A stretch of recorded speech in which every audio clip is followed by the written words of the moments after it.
Hello there, this is Jill. Jill Speaks Wisdom, talking about narcissistic abuse and what it can do to its victim.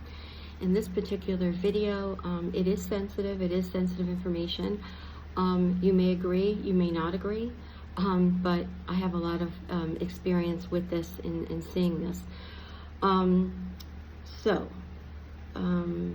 In regards to suicide, there are many people out there that have died and committed suicide, and many of them were in a relationship with a toxic, narcissistic, abusive person.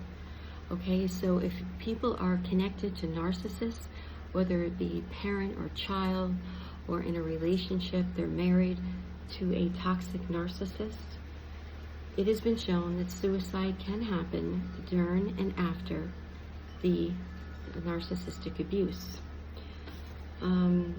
So survivors of narc abuse can experience what's called narc abuse syndrome, which includes suicidal ideation and sometimes suicide.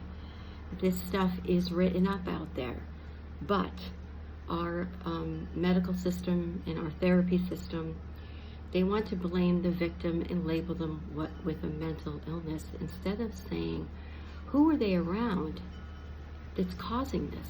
Because the perpetrator is the narcissist that they're with.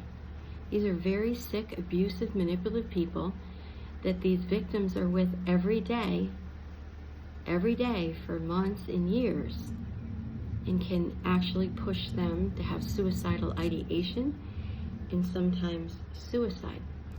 So our society has things inverted. They are treating the victim of narc abuse, the victim, as mentally ill, and not even asking if there was a malignant or some sort of covert person in their life that could be, making them like this. So they're not treating the narcissist, they're treating the victim, and then the narcissist walks away and says, oh, well, they were mentally ill. And nothing could be further from the truth. They were absolutely fine till they got into a relationship with them. So the victims are many times living with daily abuse, gaslighting, and manipulation that would drive any normal person to the brink. They will have severe depression and anxiety and manifestations of drug and alcohol abuse because of the constant manipulation and abuse from the narcissist. So if you ever think someone is being narcissistically abused behind closed doors, please try to get them to exit the relationship.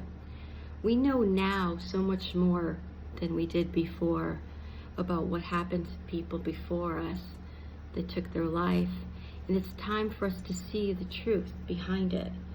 The narcissists in their lives are demons in disguise and will destroy the people in front of them.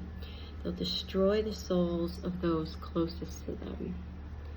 Now, the medical system can, get these victims and bring them in and give them diagnoses and drug them for a lifetime and make money off of those prescriptions. But they know they can never drug the narc, because the narc's never going to hold themselves accountable and think they need help. Okay?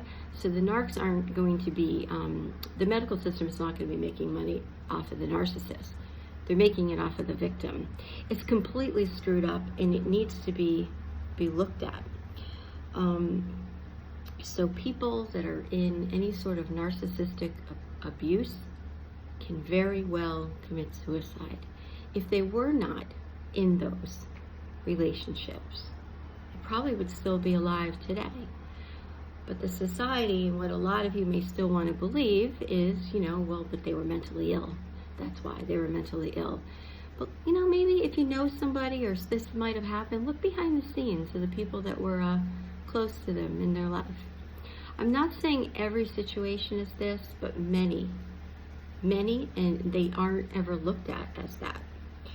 So, once again, heightened suicide risk, being around people that are narcissistic, and suicide can happen during and after abusive, narcissistic relationships. Thank you, Jill Speaks Wisdom. If you want to comment your thoughts on this, I'd like to hear what you have. and it just saddens me, the whole situation. Thank you. Bye-bye.